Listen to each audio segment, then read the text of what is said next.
juga bisa lihat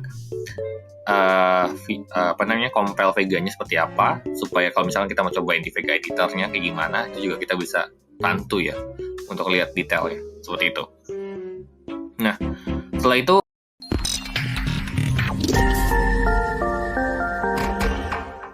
halo semuanya, ketemu lagi di hari ini. Di hari ini kita akan melanjutkan materi kita terkait season recap pembelajaran Altair yang sudah teman-teman pelajari di sesi sebelumnya. Kita sudah masuk ke introductory Altair sendiri, mulai dari konseptualnya, bagaimana frameworknya, dan sebagainya gitu di dalam Altair.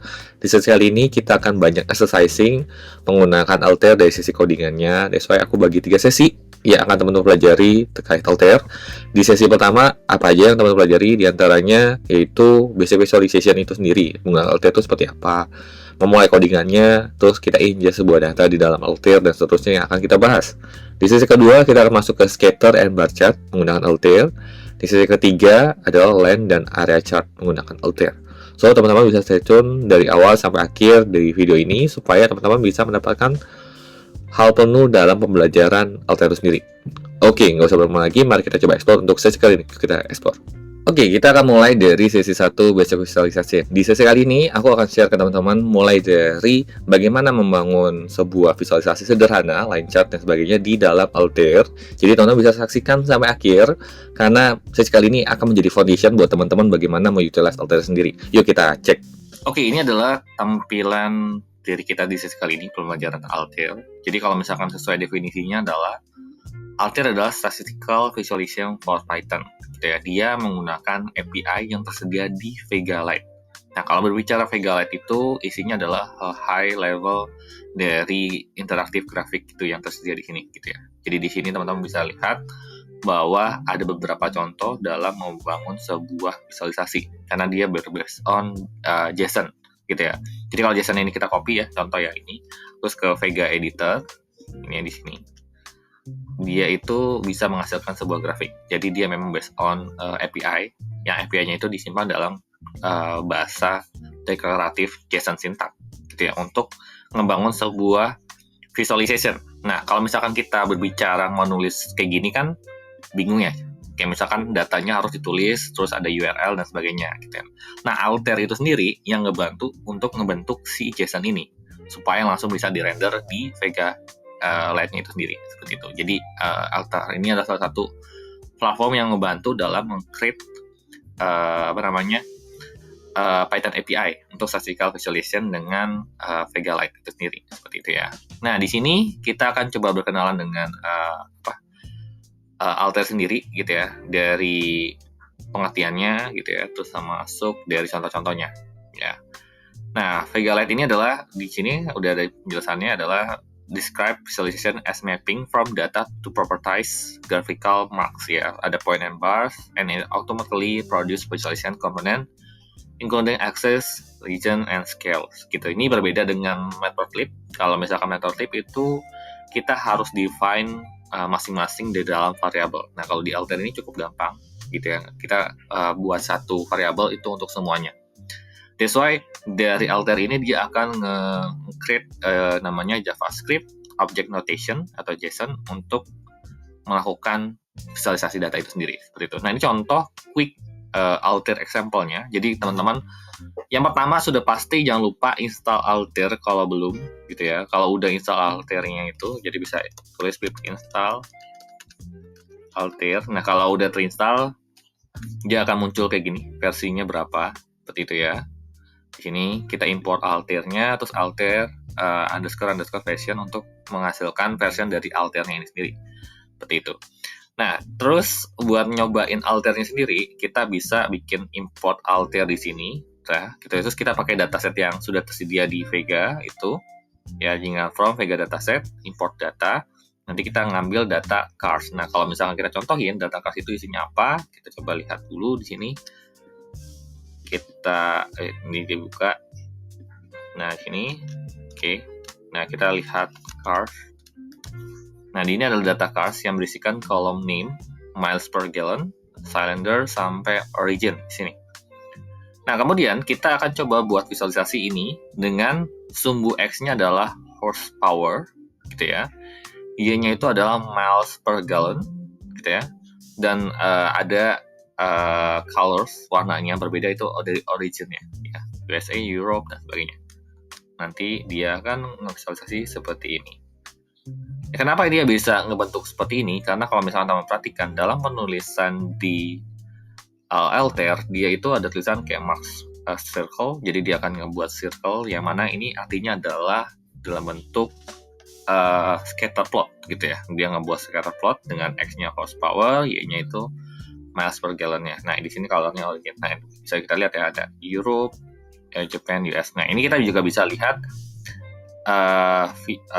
compile Vega-nya seperti apa, supaya kalau misalkan kita mau cobain di Vega editor-nya kayak gimana, itu juga kita bisa bantu ya untuk lihat detailnya seperti itu. Nah, setelah itu kita lihat nih, ini konten datanya, dan kalau misalkan teman-teman perhatikan ketika kita lihat detail dari si chart ini, kan ini ada chart ya. Nah, kalau misalkan chart ini kita jalanin, kan dia langsung dalam bentuk visualisasi ya di sini. Nah, di sini kalau misalkan kita jalanin, dia langsung dalam bentuk visualisasi. Nah, kita mau lihat kontennya apa sih dalam bentuk JSON gitu. Nanti kita bisa lakukan ini. Nah, ini adalah tulisannya ya, ada di JSON-nya. Cukup panjang ya kontennya. Oke, di sini misalkan kita simpan as a variable data, biar nggak ini, terus baru kita kenapa dia di pop dataset itu artinya kita menghapus namanya datasetnya. Kalau misalkan kita perhatikan di var data itu, ini datasetnya banyak kan, makanya kita hapuskan supaya nggak terlalu banyak. Ini lihat sampai bawah, itu ya. Jadi kan kalau misalkan total datanya ada berapa, di sini kan kita lihat totalnya ada 405, berarti ada 405 ke bawah total dari datasetnya. Seperti itu. Nah, itu banyak banget. Nah, kalau misalkan kita nge-coding satu-satu, ya dengan menuliskan JSON-nya kan agak capek. That's why adanya Altair ini ngebantu hal tersebut. Seperti itu. Nanti kalau misalkan ini kita jalanin, nah ini hasilnya kayak gini. Nah, ini converting dari JSON-nya. Nah, bandingkan dengan matplotlib yang di bawah sini. Jadi kalau matplotlib ini, kalau misalnya kita perhatikan, ini kan penulisannya kayak gini ya. Tulisan pembuatan chart di Altair. Kalau misalnya teman-teman ikuti di video sebelumnya, kan kita pernah belajar terkait matplotlib dalam membuat visualisasi. Seperti itu di sini. Kita lihat penulisannya bedanya di mana sih sebenarnya. Nah, kalau misalnya teman perhatikan, di dalam penulisan matplotlib itu, dia itu ngebacanya terpisah-pisah, legend tersendiri, X-label tersendiri, Y-label sendiri, dan grade-nya juga sendiri. Nah, sedangkan kalau misalkan di Altair, ini kita cukup identifikasi dari X sama Y-nya, dan color-nya, nanti dia langsung ngebuat nama di bawahnya ini. Seperti itu ya. Jadi, nggak terpisah-pisah, karena kalau misalkan kita, let's say kita komen di sini, nanti dia import matplotlib dulu di sini. Nah, ini dia nggak ada labelingnya, sedangkan kalau ini kan langsung ada labeling gitu ya. Ini yang membedakan antara penggunaan Altair. Kita harus nge-labelin secara manual satu-satu untuk ngebuat visualisasi gitu ya. Jadi that's why di matplotlib itu kita user harus manually perform a group by operation and label the axis and legend. Sedangkan di Altair itu declarative approach-nya aja. Jadi kita cuma identifikasi dari apa yang mau dilakukan dari grafik itu sendiri, seperti itu. Nah, setelah itu ini dari konseptual dari Altair. Sekarang kita coba masuk ke sisi tutorial dan penggunaan Altair itu sendiri seperti apa, gitu ya. Nah, di sini ada beberapa outline, yaitu dari datanya, kita akan kenal datanya, terus chart object, data encoding, data transformation, customizing dari visualization, sama publish sebuah visualisasi di dalam Altair. Yang pasti kita harus import data Altair, library Altairnya dulu. Once sudah ada, kita pakai data dummy deh, misalkan kayak gini. Jadi ada data dummy yang berisikan kolom A dan kolom B, gitu ya. Yang total datanya ada 9 item, seperti itu ya. Jadi outputnya seperti ini.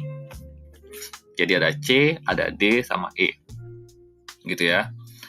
Nah, di dalam Altair kita bisa converting datanya itu di dalam sebuah objek. Jadi kalau misalnya kita alt chart gitu ya, di converting dalam objek di dalam Altair, gitu ya. Nanti kalau misalnya kita lihat kontennya,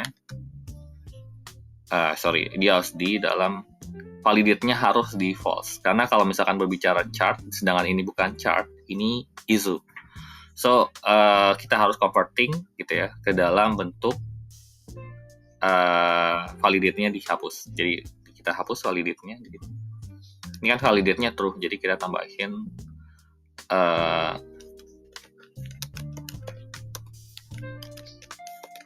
Oke, nanti langsung output-nya kayak gini. Jadi ada config, view, contents width-nya sekian, dan sebagainya. Tapi ini belum dalam bentuk visualisasi. Seperti itu. Nah, ketika kita tambahkan di alt chart dan mark point, baru kita bisa keluar nih si chart-nya. Tadi kan kalau misalnya kita jalanin chart aja, dia nggak ngeluarin apa-apa. Karena memang kan based on JSON dari image lagi, kelas visualisasi. Jadi kalau misalkan kitanya jalanin kayak di gini aja, ya, ini error karena nggak ada visualisasi yang diisi. Makanya that's why marknya sebagai required properties gitu ya, ini yang harus diisi, sedangkan kita nggak isi gitu ya. Makanya kita validate-nya kita false-kan.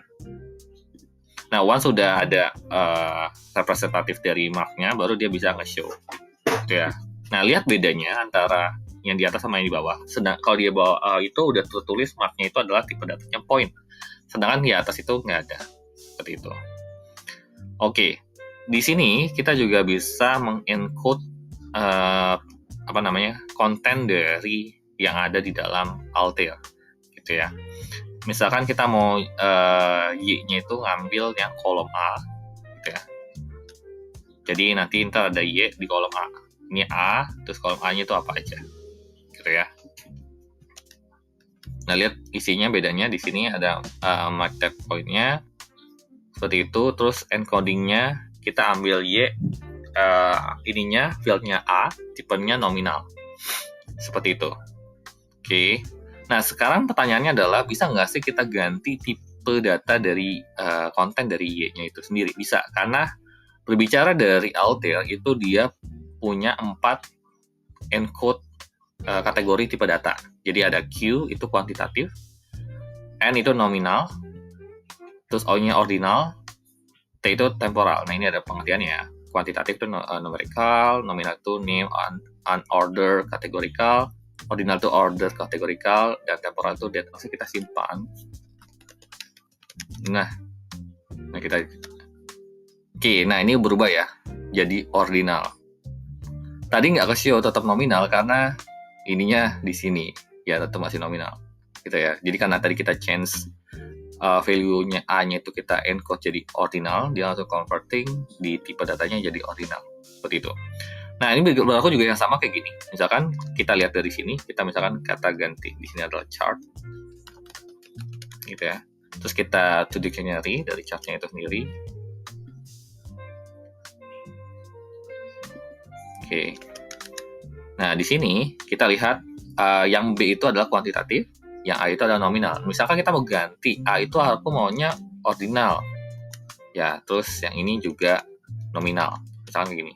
Nah, kita bisa lihat juga dia ada perbedaan sini. Jadi yang B itu jadi nominal, yang A-nya itu jadi ordinal. Nah, kalau misalnya kita lihat secara visualisasi bentuknya seperti apa, dia berubah tuh kayak gini, ya. Itu ya.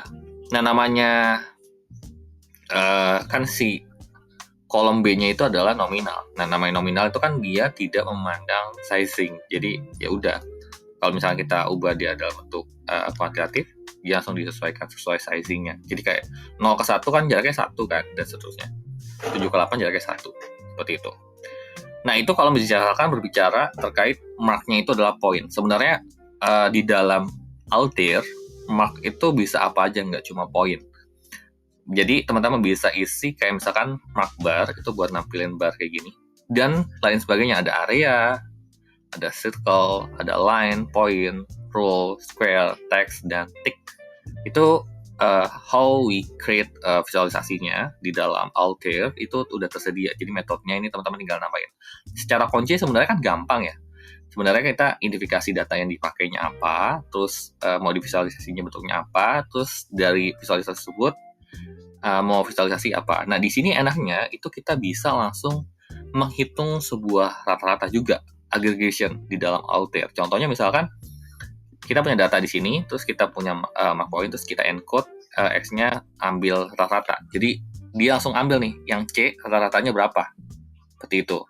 Terus yang D rata-ratanya berapa, dan E itu rata-ratanya berapa. Nah, kalau misalnya kita hitung manual, misalkan pakai Pandas gitu ya, kita data, kita group by per A gitu ya, nanti kita bisa dapat C itu adalah 4,33, sama ya, gitu ya. Terus D itu 3 ya, posisi juga sama. E itu 6,33 di sini, sama ya posisinya, seperti itu.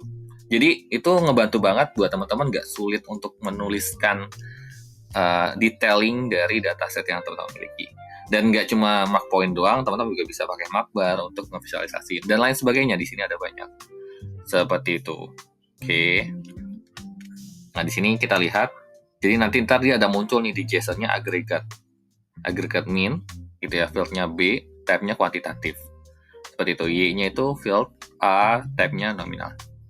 Oke. Terus bisa nggak kalau misalkan kita gabungin antara field, type, sama agregat? Bisa.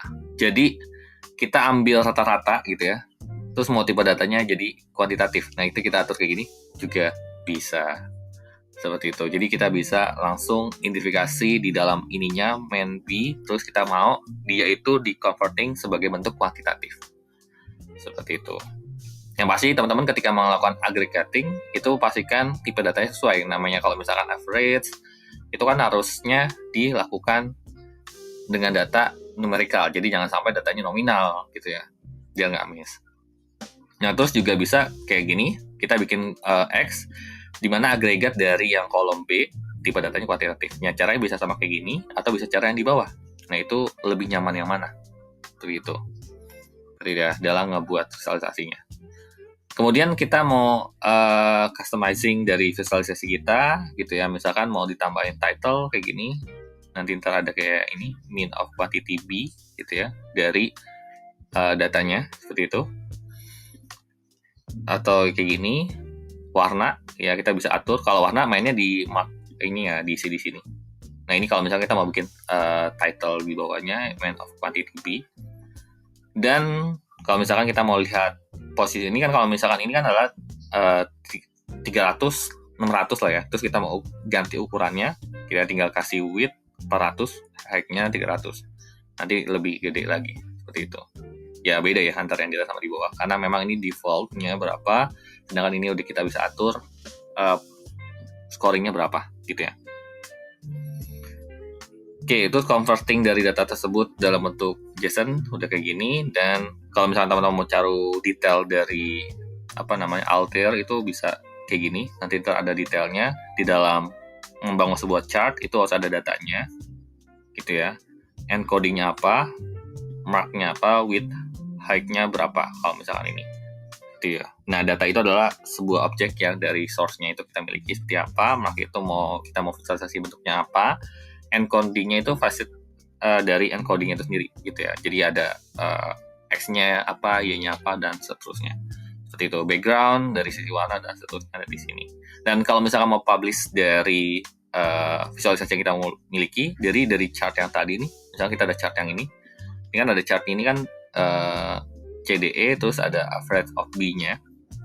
Kita tinggal langsung aja chart.save, dia disimpan dalam bentuk HTML. Jadi kalau misalnya kita lihat HTML seperti apa, dia langsung kayak gini. Itu ya kan bentuknya JSON kan. Terus kita mau tampilkan, nah ini juga kita bisa lihat datanya ya. Ya di dalam bentuk HTML bisa kita show seperti itu. Oke, itu dari tutorial awal dari Altair. Mungkin nanti kita akan bahas detail karena ini aku ada beberapa part ya, dari scatter chart, bar chart, line chart, dan seterusnya sampai missless dari sebuah visualisasi gitu ya.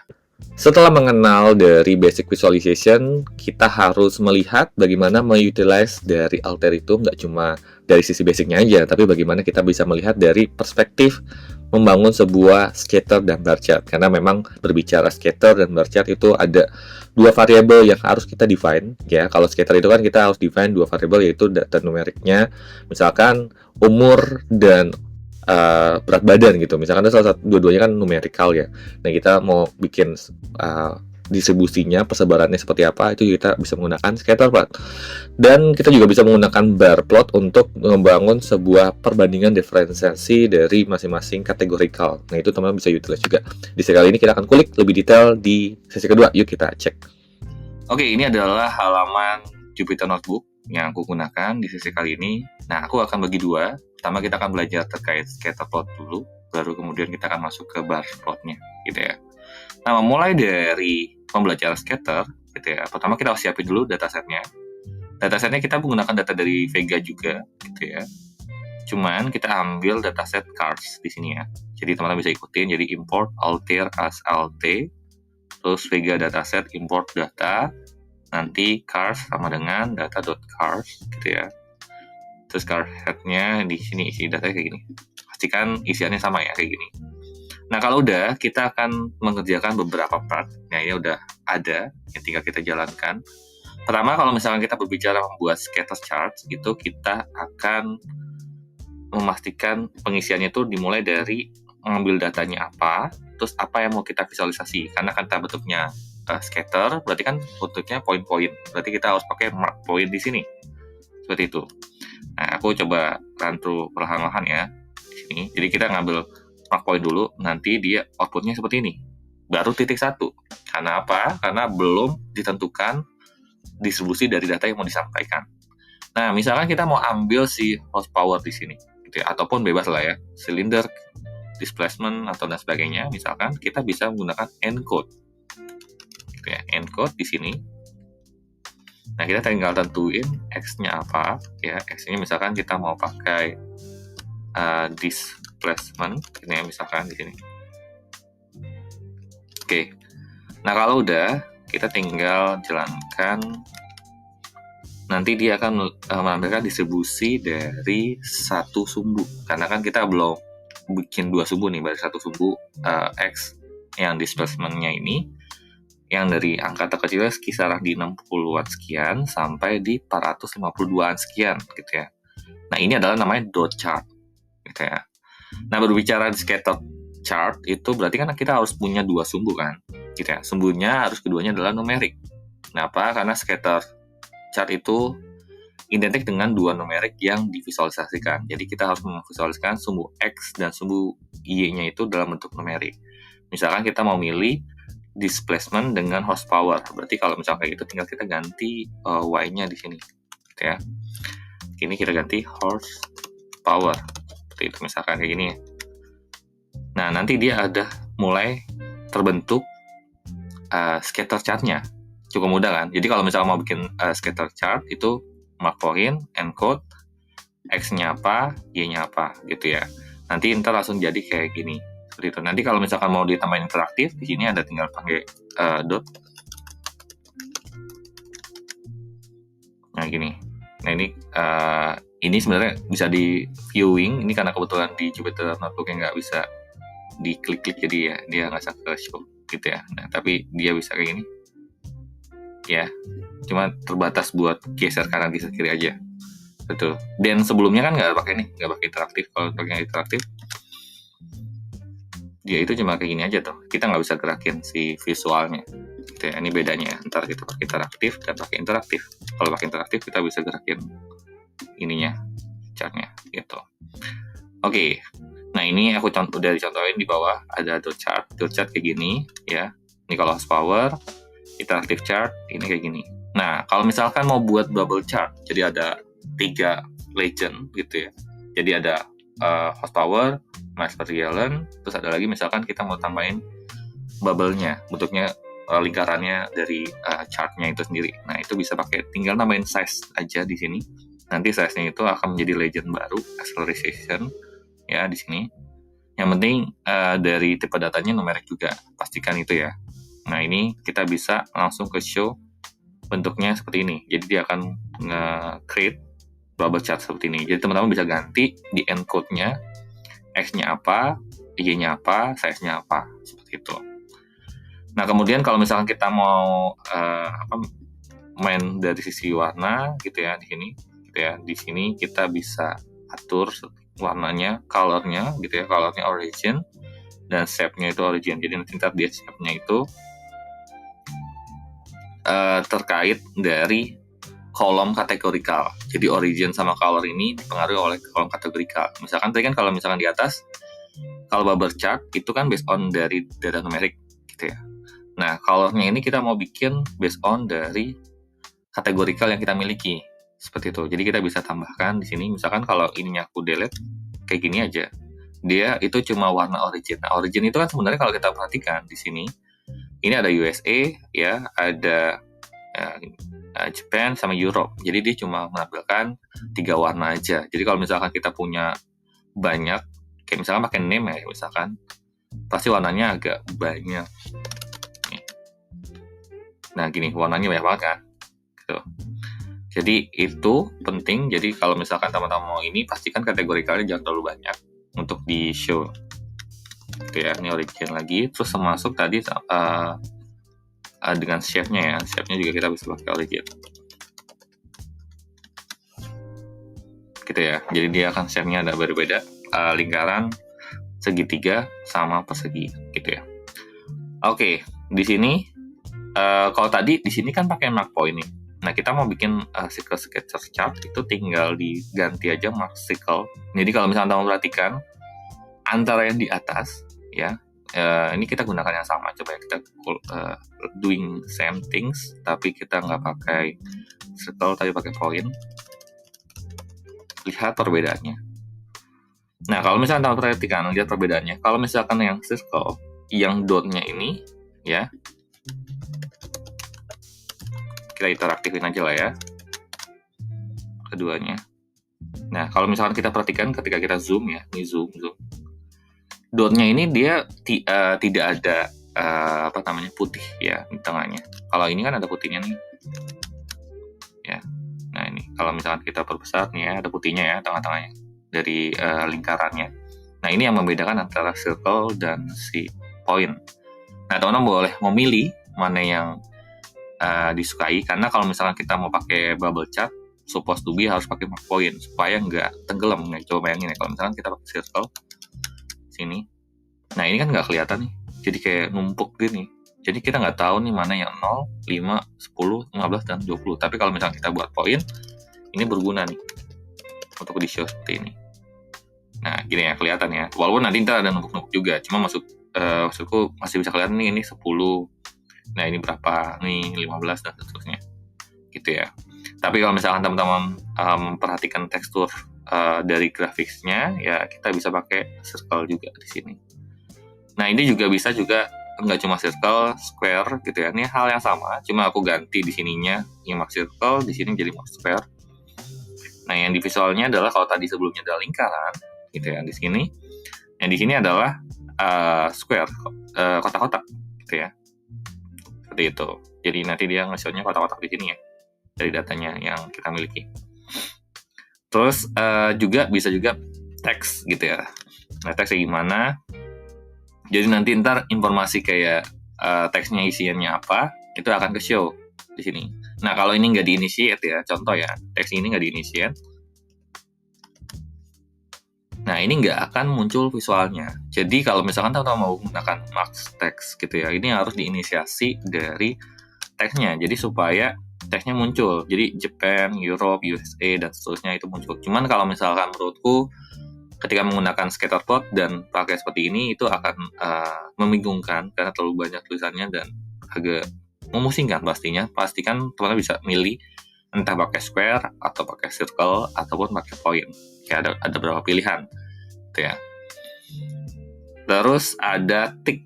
Nah, tick juga ini kayak gini. Jadi kalau misalkan pakai garis kayak kalau misalkan kita itu ya ikut lomba gitu kan, misalkan kalau itu garis strip gitu ya, ini sama. Nah, ini kalau misalkan mau pakai ini dari data yang kita miliki ya, ini juga bisa kayak gini. Ataupun kita juga bisa pakai multi panel scatter. Nah, ini pakai mark point sama kayak di atas, interaktif, cuma kita tambahkan ada beberapa scatter di dalamnya. Jadi kan horsepower, terus nanti ada acceleration gitu ya. Kayak gini, kita lihat aja hasilnya kayak gini. Jadi nanti ada 2. Horsepower-nya itu sebagai I-nya ya. Ini misalnya kita mau bikin 2 scatter plot. Yang pertama ini adalah acceleration, yang sebelah kiri displacement. Jadi ini kan lebih mempermudah kalau misalkan teman-teman mau ada dua visual jadi satu gitu ya. Nah ini bisa kiri bergerak, kanan pun bergerak gitu ya. Gitu ya. Di sini bergerak, ini juga bergerak nih. Ya. Nah ini cukup memudah. Jadi teman-teman tinggal di alt chartnya mark point, mau circle, mau square atau apapun. Kalau originnya interaktif, cuman nanti kita tambahin lagi encode dari variable chartnya. Nanti dikasih X, terus dikasih tanda ini nih, gitu ya. Nanti ntar kayak ada dua chart yang mau disatukan jadi satu kesatuan, seperti itu.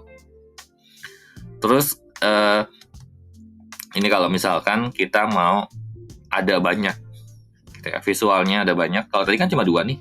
Nah sekarang mau misalkan ada lebih dari dua gitu ya, pertanyaannya gitu ya, gimana caranya gitu ya. Jadi ini kita tentuin dulu dari sisi row sama kolomnya. Jadi yang row-nya itu adalah yang sebagai disembul Y-nya, kolomnya itu yang disembul X-nya, seperti itu.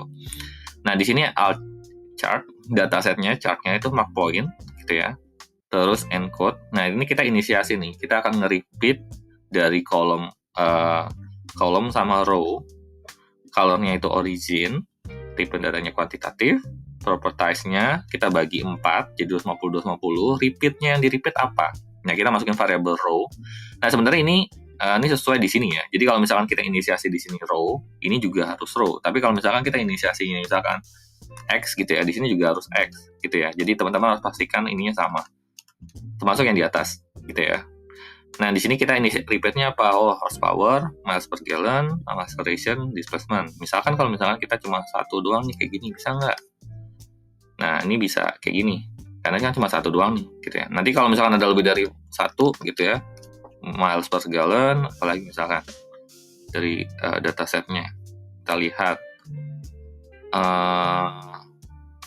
ini wake in LBS, gitu ya. Oke, misalkan kita mau ini gunakan juga nih, tinggal dengan teman-teman di dalam array list gini ya, list di sini kita tinggal tambahin saja. Nah nanti ntar ada 3 seperti itu ya, cukup mudah kan kalau misalkan kita mau bikin multiple scatter. Dan teman-teman kalau misalkan mau jadiin lampiran tugas, tinggal di screenshot gitu ya, atau snapping, atau bisa di sini kita save as SVG atau PNG di sini dari gambar yang kita udah buat, seperti itu. Nah ini kalau misalkan kita mau coba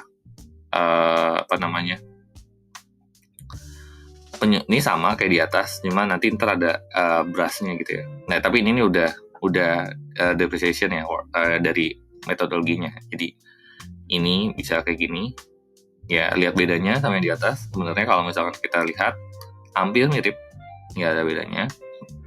Cuma di sini ada add selection yang dari dataset yang kita miliki aja gitu ya. Nanti ntar ada, kita mau taruh titik tertentu misalkan yang mau jadi indicator, nah itu juga bisa dilakukan seperti itu. Nah ini kalau misalkan kita klik di sini ya, nih ya, ini brush ini buat di sini nih. Jadi brush itu buat add selection. Jadi kalau misalkan kita mau ambil di sini, nah di sini nanti kita mau lihat yang ada di horsepower sama di sini kayak gimana gitu ya. Nanti ini gunanya brush. Nah ini ada di mana sih gitu ya. Nah itu tinggal klik kanan terus kayak gini gitu ya. Nah brushnya ini nanti warnanya kan gray, jadi dia akan nge-select dan dia warnanya akan gray. Ini sesuai inisiasi di awal. Secara fungsional mirip codingan kayak di atas, cuma dia menambah satu function baru, yaitu ininya doang, selection-nya. Seperti itu. Nah gitu ya. Itu ya bisa teman-teman gunakan. Nah selection ini sebenarnya udah di depreciation, jadi add params buat digunakan. Oke, ini scatter chart gitu ya. Nah kalau misalkan di bar chart ini juga lebih gampang harusnya. Nih misalkan kita pakai data population di sini. Oke, kita lihat. Nah kayak gini ya datanya. Kita pegang. Ya ada year, age, sex sama people gitu ya.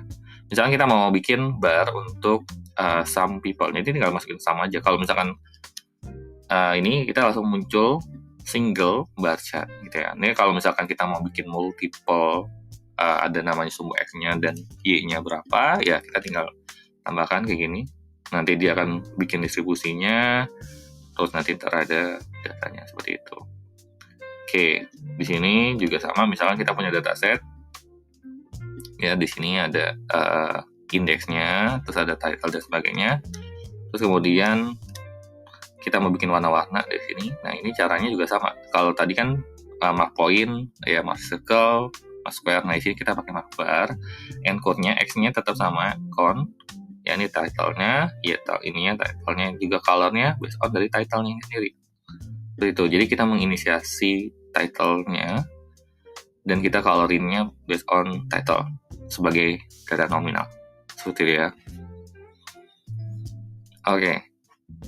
Nah ini ordernya ascending gitu ya, ascending dari sum-nya. Sum-nya itu jadi dari nominal terkecil ya di kolom counts yang ada di sini yang di X gitu ya.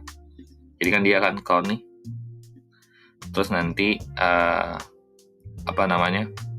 dari kolom counts-nya itu ya, kolom counts ini di ascending dari yang terkecil ke terbesar. Nah kalau misalnya kita terkecil tuh di 8 ya field-nya, terus order ascending, operasionalnya apa buat nyusun sort-nya. Nah itu pakai sum gitu. Nah ini title-nya gitu ya, title-nya axis-nya, nanti ada title di sebelah kanan dan color-nya juga pakai title seperti itu. Nah kalau misalkan stacked bar chart, jadi ada bertumpuk gitu ya, itu juga bisa kita misalkan inisiasi dari X-nya itu X, terus nanti Y-nya itu langsung title-nya, terus nanti ntar ada color-nya yang berbeda-beda, itu jenis kelamin ya. Nah ini misalkan kita mau bikin kayak gini juga bisa. Nah ini warnanya ya, ini teman-teman bisa cari hex-nya buat dari color-nya untuk mengganti di sini ya, kayak gitu ya. Nanti ini yang pertama, ini yang kedua, seperti itu. Nah, untuk misalkan kita mau menampilkan dalam bentuk bar chart seperti ini. Ini juga sama di sini. Kalau yang di sini kita udah ngefilter, kita nge-transform dulu dari dataset yang kita miliki. Jadi yang ambil tahunnya itu di tahun 2000 gitu ya. Terus transform calculate yang dari ininya data jenis kelaminnya itu sama dengan 1 diubah menjadi male dan sebaliknya adalah female. Seperti itu ya di sini. Terus baru kita mengencode dan baru kita show di sini. Nah, bedanya tadi di atas, kalau yang di atas di sini, tadi ini dalam bentuk 1 dan 2. That's why ada transform calculate ini, gitu ya. Gitu ya, di sini kita inisiasi situ. Jadi kalau misalnya kita lihat dari dataset yang kita miliki di population, ini kan ada tahunnya kan. Nah, ini kita ngambil tahun yang 2000 aja, gitu ya. Dari tahunnya itu bikin kondisi nih di sini. Di kolom jenis kelamin kan, jenis kelamin dia tulisannya 1 dan 2 aja gitu ya. Jadi kalau date termnya jenis kelaminnya sama dengan 1, itu kembalikan male, selebihnya itu jadi female, seperti itu. Nah ini nanti ntar baru di show dari visualisasinya. Ini seperti ini. Terus kalau misalkan mau layer bar chart, jadi kalau misalkan ada behind di belakangnya gitu ya. Nah itu juga kita bisa atur opacity-nya ya, semakin kecil gini misalkan dia semakin tipis warnanya, ini kita bisa atur ya. Jadi layernya, ketebalannya berapa. Kemudian kita bisa juga normalize stacked bar chart gitu ya. Misalkan kita nge-stacknya ini kan, ini ada pilihan 6 nih. Nah ini kita bisa atur nih, misalkan di dalam bentuk normalize. Nanti ntar dia akan dibikin 100%. Jadi kalau teman-teman pernah pakai di Excel 100% stacked chart gitu ya. Nah ini dia akan dinormalize, jadi total datanya 100%. Kalau kayak gini kan kita bisa ngeliat nih, kalau female-nya itu dia tumbuh lebih banyak ya, dibandingkan male, bahkan sampai usia ke 90-an gitu ya. Nah ini artinya juga bisa 2 arti nih. Ya, yang jenis kelamin pria lebih cepat meninggal di sini karena tiba-tiba dari sini rata sama gitu, itu sudah hilang gitu. Nah itu bisa dibaca ya. Kalau misalkan dari visualisasi ini ya, nanti ntar kalau misalkan teman-teman menginisiasi analisisnya bisa disesuaikan kembali. Oke, itu. Nah ini juga sama, kita mau grup bar chart di sini kayak gini. Jadi nanti ntar ada satu ini kiri kanan. Kalau tadi kan ini atas bawah nih. Nah, kita mau bikin kiri kanan. Ini kita bisa pakai markbar. Di X-nya itu jenis kelaminnya. Terus Y-nya itu some people-nya, terus column-nya itu kita tambahin H gitu ya. Nah, ini jangan lupa ya, titik 2 ini adalah bentuk tipe datanya gitu ya, nominal, kuantitatif gitu ya, dan seterusnya, ordinal dan seterusnya. Nah, di properties-nya lebarnya 20. Nah, 20 ini bisa ke teman-teman atur misalkan 30, mau ganti 30 jadi lebih panjang, atau misalkan mau jadi 10 deh jadi lebih pendek gitu ya. Jadi ini bisa mempengaruhi berapa lebar dari dataset yang teman-teman miliki. Seperti itu. Nah, ini juga contoh histogram. Ya, histogram itu lihat distribusi datanya gitu ya. Dari yang kita miliki seperti apa supaya kita lihat. Nah, ini kayak gini. Ini kalau misalkan teman-teman mau melihat distribusi dari IMDb-nya itu di mana aja sih. Nah, ini juga bisa menghitung count datanya seperti itu. Oke. Nah, itu bentuk dari scatter chart dan bar chart. Teman-teman bisa sesuaikan sesuai kebutuhan kembali apa yang mau divisualisasikan. Hopefully dari Altair sebenarnya cukup oke ketika kita mau buat visualisasi, karena secara codingan teman-teman gak banyak yang harus di-code kan, dibandingkan teman-teman pakai Matplotlib ya, dan beberapa platform visualisasi lainnya. Cuman keterbatasan ini, karena ini adalah kita codingan secara dikit, kita bentuk construct desainnya itu terbatas, tapi nggak terbatas banget. Karena kalau misalkan pakai Matplotlib, kita bisa atur kayak ada titik, ada garis, dan sebagainya gitu ya. Bahkan data-data baru gitu ya, kita bisa initiate, ditambahkan di dalam Excelnya. Sedangkan kalau misalkan dari Altair ini terbatas karena memang sesuai fungsinya dari Altair itu sendiri, karena memang bahasa programming-nya untuk communication-nya kan dia menggunakan API gitu ya dengan Vega, jadi agak terbatas di situ aja. Cuman kalau misalnya kita guna untuk menganalisis aja dalam bentuk visual, ini juga udah cukup oke sih sebenarnya buat digunakan. Setelah teman-teman berkenalan terkait basic visualization menggunakan Altair, terus abis itu ngebangun scatter plot dan bar plot, dan sekarang kita akan masuk bagaimana ngebangun line dan area chart menggunakan Altair. Ini akan seru karena teman-teman akan berbicara dengan time frame waktu dan value datanya mau seperti apa. Nanti bisa dirilis kalau misalkan teman-teman gunakan untuk kayak misalkan pergerakan saham gitu ya. Ini juga akan bermanfaat buat teman-teman. Yuk kita cek ya. Ini adalah halaman dari Jupyter Notebook-nya. Jadi kita akan coba belajar bareng-bareng terkait line chart dengan area chart gitu ya. First of all, teman-teman harus siapkan dulu Altair-nya. Jadi dengan import Altair as alt gitu ya. Kemudian kita akan memanggil dataset yang akan kita gunakan. Kita akan gunakan dataset stock ya. Dengan cara from Vega dataset import data. Nanti yang data yang kita ambil adalah stok sendiri, berarti kita akan ambil stok dengan data stok ya. Datanya gimana sih isinya? Jadi kita coba buka sini. Nah, isinya kayak gini ya. Nanti ada simbol kode tick sahamnya, kemudian ada DIR-nya sama harga pergerakannya seperti apa. Seperti itu. Nah, sekarang kita akan coba buat line chart dulu nih dari dataset yang ini. Gimana caranya? Caranya gampang, teman-teman tinggal ketikkan alt, terus kemudian chart. Kita akan gunakan datanya apa? Stok kan? Ya, stok. Terus kemudian kita kalau sebelumnya pakai mark point, karena kita ganti mark line di sini. Terus kita encode, ya encode-nya pilih yang X-nya adalah date, ya kolom date ini. Cuma nanti kita ubah kolom date ini tipe datanya waktu gitu ya. Caranya gimana? Tinggal date, terus kita kasih tanda tag gitu ya. Itu artinya kita menggunakan tipe data waktu. Kemudian Y, gitu ya. Ini kita pakai kolom dari price-nya sendiri gitu ya. Jadi kita kasih price, terus kita kasih tipe datanya adalah kuantitatif. Gitu. Nah, kalau udah tutup di sini ya, kemudian kita mau milih, misalkan aku nggak mau ngambil semuanya, tapi aku mau ngambil satu tick saham aja yang mau aku gunakan. Jadi kita bisa pakai transform filter di sini, terus datum simbol darinya yang mau kita ambil itu adalah misalkan Apple ya, sorry. Nah, ini kalau udah, ininya kita gini aja. Nah, Nah, kalau udah kita tinggal close dan jalankan. Oke, Altair. Oh, chartnya, sorry, typo. Chartnya harus besar. Nah, kayak gini. Nanti ntar ada yang kayak gini. Jadi teman-teman bisa ganti di sini ticknya. Misalkan mau MS Microsoft, nanti jadi Microsoft. Terus kalau misalkan Apple ya, tinggal di Apple seperti itu. Nah, ini kalau misalkan kita transformnya di dalam Altairnya kan. Nah, kemudian kalau misalkan kita mau coba filter dulu di Pandas, baru kita visualisasikan. Caranya hampir sih mirip, cuman prosesnya kita filter dulu. Jadi caranya ngefilter itu adalah misalkan kita mau ambil Apple, jadi dari stock kita query dengan si simbolnya sama dengan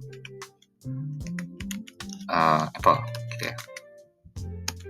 Nah, nanti kalau misalnya kita show datanya kayak gimana, isinya Apple semua nih gitu ya, udah ke filter.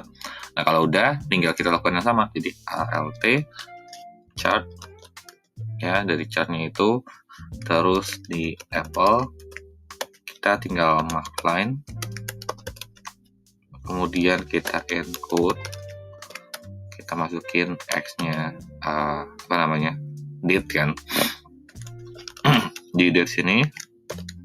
Oke, tipe datanya waktu, kemudian Y-nya itu adalah si price, ini kuantitatif.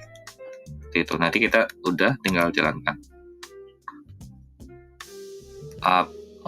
Typo di sini. Nah, oke, jadi gini. Nah, ini ya udah ya, jadi bentuk yang sama. Kalau yang di atas ini kan di filter di sininya. Kalau ini filternya kita query dulu dari Pandasnya seperti apa, seperti itu. Nah, misalkan aku mau nge-scaling. Kalau ini kan startingnya mulainya dari 0. Misalkan aku mau scaling mulainya dari data yang pertamanya. Nah, kita bisa pakai log scale. Misalkan kita copy yang sama di sini, kita encode-nya Apple. Cuma nanti aku tambahkan satu feature dari scaling yang kan ini kan ada di kolom price kan. Jadi kolom price-nya itu kita select dengan ini, jadi ALT Y terus dari price-nya kuantitatif. Nah, kita akan edit scaling-nya di sini, scale sama dengan ALT scale gitu ya, type-nya log. Oke. Oh, kurang satu. Nah, oke, nah ini kita akan coba meng-scalingkan datanya gitu ya, yang kita miliki gitu ya. Jadi kayak gambar visualnya lebih kelihatan. Kalau kayak ini kan kelihatan kayak gapnya tumbuhnya gede banget ya. Nah, ini kita bikin scaling lipatan 10 supaya visualisasinya agak kelihatan seperti itu. Nah, ini lebih mudah dilihat kan pergerakan ininya, datanya, dibandingkan kalau ini kayak naiknya gitu ya, seperti itu. Oke, terus kita misalkan mau lebih dari satu visual di dalam line chartnya, misalkan nggak cuma Apple aja, tapi ada beberapa line chart yang lain yang bergabung bersama. Nah, kita bisa lakukan dengan ALT chart gitu ya, terus nanti stop, terus nanti kita ambil mark line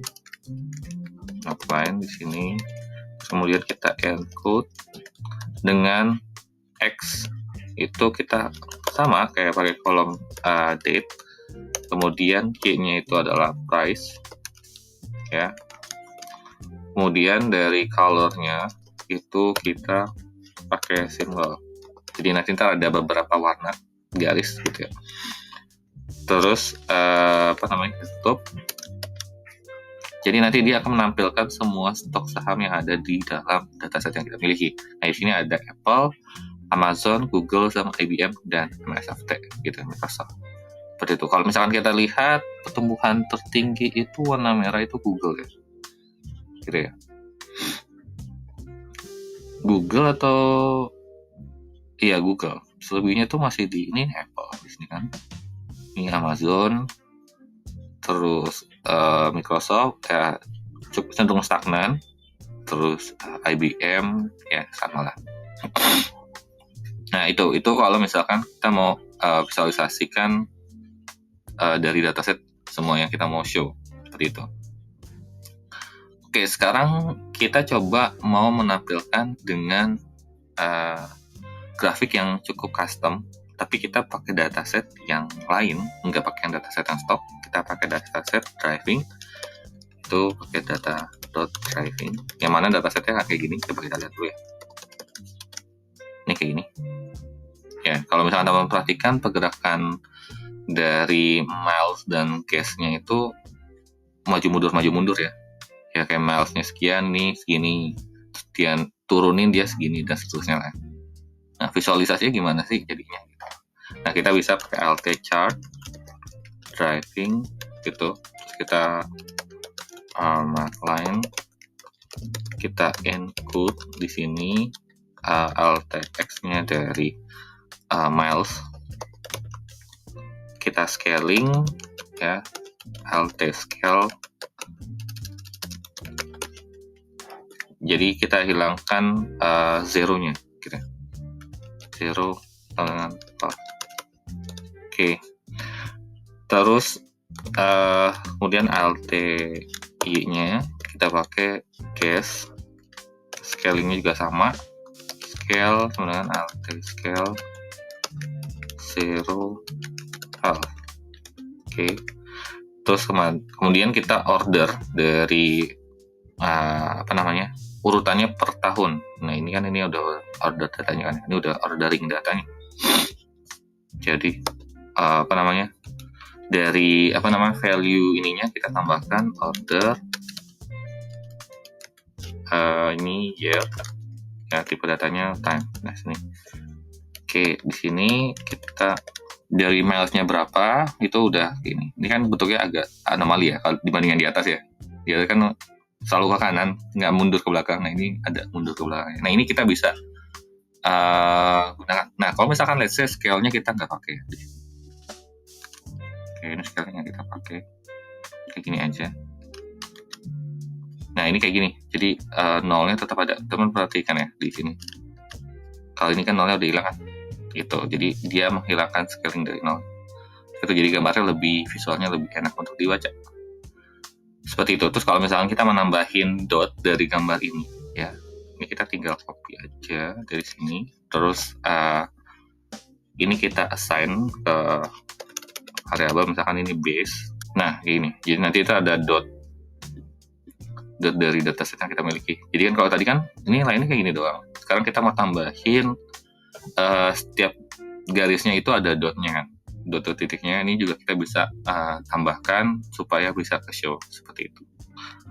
Oke, sekarang ini baru line chart. Kemudian kita akan coba belajar dari area chart. Nah, area chartnya kita pakai dataset yang lain lagi, misalkan ini unemployment. Nanti kita pakai sini employment across industry. Ya, di sini kita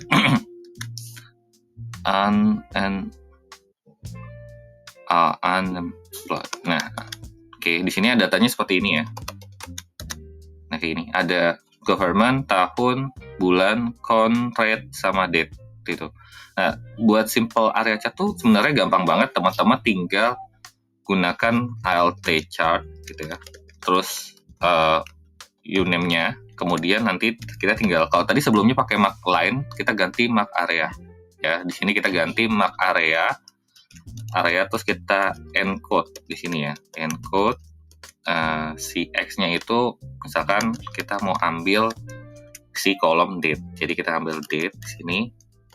Kemudian dari itu kita ambil formatnya. Kalau ini kan formatnya tahun, bulan, tanggal, terus ada jam. Nah, misalnya kita mau ambil tahun aja, berarti kita nanti ubah formatnya axis, dari axis tersebut LT axis, kemudian formatnya tahun, gitu ya, send Y, gitu ya. Di sini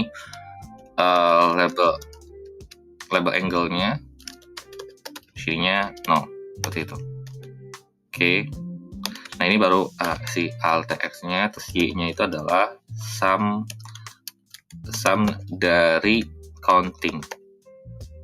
Ya, di sini di sum kita masukin tipe datanya kuantitatif gitu. Nah, ini kan baru dapatnya kayak gini nih, ya. Jadi ini baru per tanggal, tapi per tahun. Cuman di sininya kita count jumlah aggregation-nya. Nah, sekarang kita mau nambahin setiap dari ininya ada color dari masing-masing type-nya, type dari si government kah, self-employment, dan seterusnya. Itu caranya gimana? Ini kita pakai cara yang sama, gini ya. Misalkan kita pakai ini, cuman kita tambahin color-nya, ya. Di color-nya gitu, kita tambahkan LT color. Kita pakai si column series, gitu ya. Oke, di sini. Terus kita masukin scale-nya. LT scale, scheme-nya, warnanya, ini warnanya. Kategori 20 misalnya. Oke, tutup. Nah. Oke, ini belum tutup. Nah, ini invalid. Ini komen. Nah, sini berarti kalau gitu kita gini aja deh. LT y itu kita ambil dari sum ini, coba. Nah, oke, di sini kita udah ngambil. Kalau tadi kan di sini cuman summary semua totalnya kan. Nah, ini kita bagi per scaling kategorinya. Pergerakannya kayak tiba-tiba naik di sini ya. Kita mau normalize dari visual yang kita miliki. Caranya teman-teman, misalkan kita copy dulu datanya di sini. Time unitnya itu kita pakai Jerman. Seperti itu. Terus nanti di sini kan ada time unit, axis, LT axis-nya, terus kita kasih title. Di sini kita kasih title year. Terus di sini kita LT sum, terus cuman kita coba start dengan cara normalize. Normalize gitu ya. Terus ya ini udah lagi. Ini ya udah cukup. Nah, ini jadi normalize. Ya. Dibedakan sama yang di atas. Kalau di atas kan kayak gini. Sini dia normalize dari dataset yang kita miliki. Oke, ya. Jadi ini dibuat percentage di sini ya. Terus kita normalize dari datanya. Oke.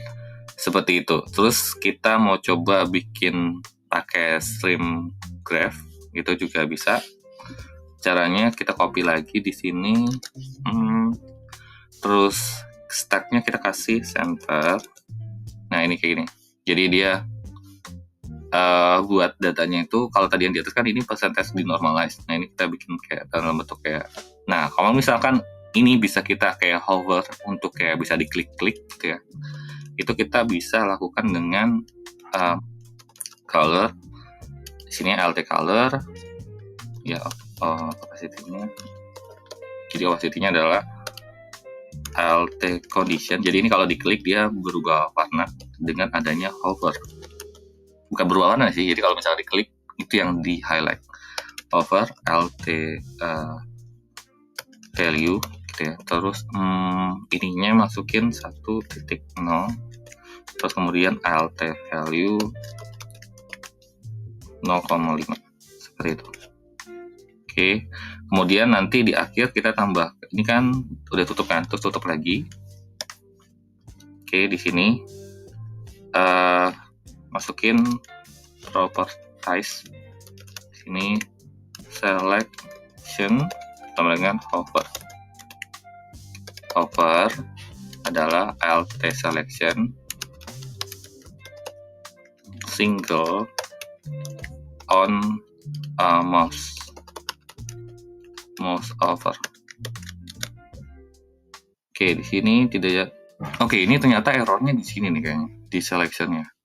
Di sini kan dia depreciation dari ininya, berarti ini kita ganti single point.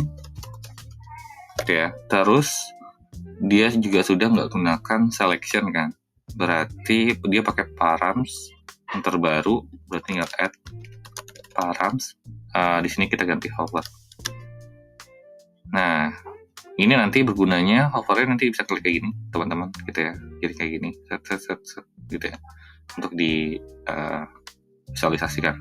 Sejauh ini karena ada upgrade, jadi aku ketinggalan. Ini kayaknya dia harus pakai reset point, terus dia ada kanan, terus di hover, seperti itu. Oke, itu dulu teman-teman untuk sesi kali ini. Semoga bermanfaat dari sesi right chat sama area chat dari Altair. Sekian dari aku, sampai ketemu di sesi selanjutnya. See ya. Thank you buat teman-teman yang sudah nonton dari awal sampai akhir dari video ini. Semoga apa yang aku bagikan terkait pembelajaran Altair bisa bermanfaat buat teman-teman.